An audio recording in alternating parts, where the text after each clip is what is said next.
Hello students, you have studied about physical properties and chemical properties of substances. In the second chapter of chemistry, solutions, we are going to study about a new type of properties called colligative properties. The physical properties of the solutions, which depend on the number of solute particles in the solution and are independent of nature of solute, are called colligative properties.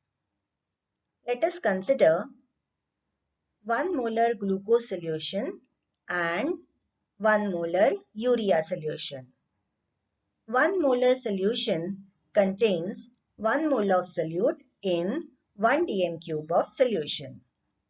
Thus, both the solutions contain Avogadro's number of solute particles, that is 6.022 into 10 raised to 23 particles.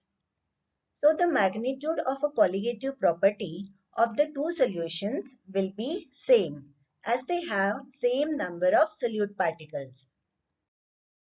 There are 4 colligative properties: vapor pressure lowering, boiling point elevation, freezing point depression, and osmotic pressure. While studying colligative properties of non-electrolyte solutions, dilute solutions with concentration 0.2 molar or less are considered. Let us consider the first colligative property, vapor pressure lowering. When a non-volatile and non-ionizable solid is dissolved in a liquid solvent, the vapor pressure of the resulting solution is found to be lower than that of pure solvent. Let us consider a pure solvent which is volatile and a solution of a non-volatile solute in the volatile solvent. As the solute is non-volatile, it has negligible tendency to evaporate. In case of pure solvent, the surface area is completely occupied by volatile solvent molecules, while in the case of solution of a non-volatile solute, the surface area is not completely available for the volatile solvent. It is partly occupied by the non-volatile solute. Hence, the rate of evaporation of solution is less as compared to that of pure solvent, and vapor pressure of the solution is lower than that of pure solvent. Let us consider Raoult's law for solutions of non-volatile solute. According to Dalton's law, the total vapor pressure P is equal to the sum of the partial vapor pressures of the two components, P1 plus P2. According to Raoult's law, the partial vapor pressure of component 1, that is P1, is equal to the product of vapor pressure of that component in the pure form, that is P1 naught, and its mole fraction in the solution, that is X1. Similarly, P2 is equal to P2 naught into X2. Let us consider this equation as 1. Since the solute is non-volatile, P2 naught is equal to 0. Thus the equation 1 reduces to P is equal to P1 is equal to P1 naught into X1. Thus the total vapor pressure of a solution containing non-volatile solute is only the vapor pressure of the solvent in the solution. Thus Raoult's law for solutions of non-volatile solute states that the vapor pressure of a solvent over the solution is equal to the product of vapor pressure of pure solvent and its mole fraction in the solution. For a binary solution containing one solute, x1 plus x2 is equal to 1. Therefore, x1 is equal to 1 minus x2.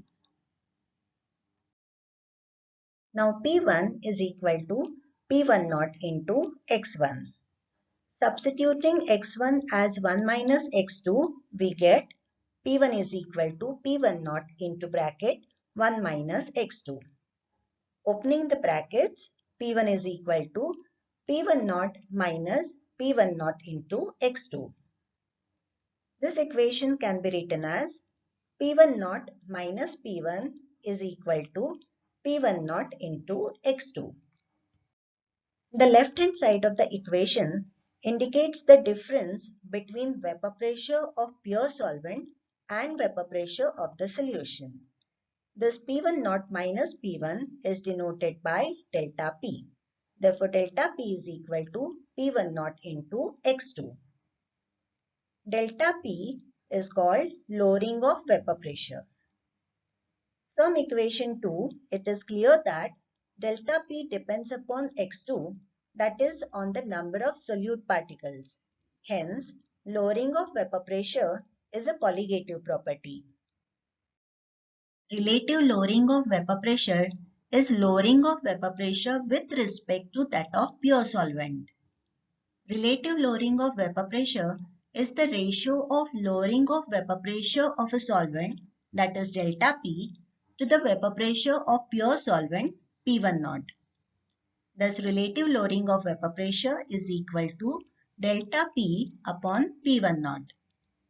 From equation 2, we can write delta P upon P1 naught is equal to X2, where X2 is the mole fraction of solute. Thus, relative lowering of vapor pressure is equal to the mole fraction of solute in the solution. Hence, relative lowering of vapor pressure is a colligative property. The experimental determination of vapor pressure of a solvent and solution, and thus lowering of vapor pressure, is used to determine molar mass of a solute. Relative lowering of vapor pressure delta P upon P1 naught is equal to X2. The mole fraction X2 is given by X2 is equal to N2 upon N1 plus N2, where N1 and N2 are the number of moles of solvent and solute respectively. Let W1 gram be the mass of a solvent having molar mass M1 and W2 gram be the mass of a solute having molar mass M2. Number of moles is equal to mass in gram divided by molar mass in gram per mole. Therefore, N1 is equal to W1 upon M1 and N2 is equal to W2 upon M2. In a dilute solution, number of moles of the solute are very low. So N2 is much less than N1. Therefore, N1 plus N2 is almost equal to N1. Therefore, X2 is approximately equal to N2 upon N1. Therefore, X2 is equal to delta P upon P1 naught equal to W2 upon M2 divided by W1 upon M1. Therefore, delta P upon P1 naught is equal to W2 M1 upon M2 into W1. Thus, knowing all the other quantities, molar mass of solute M2 can be calculated. I hope this video helps you understand the first colligative property, vapor pressure lowering. Thank you for watching the video.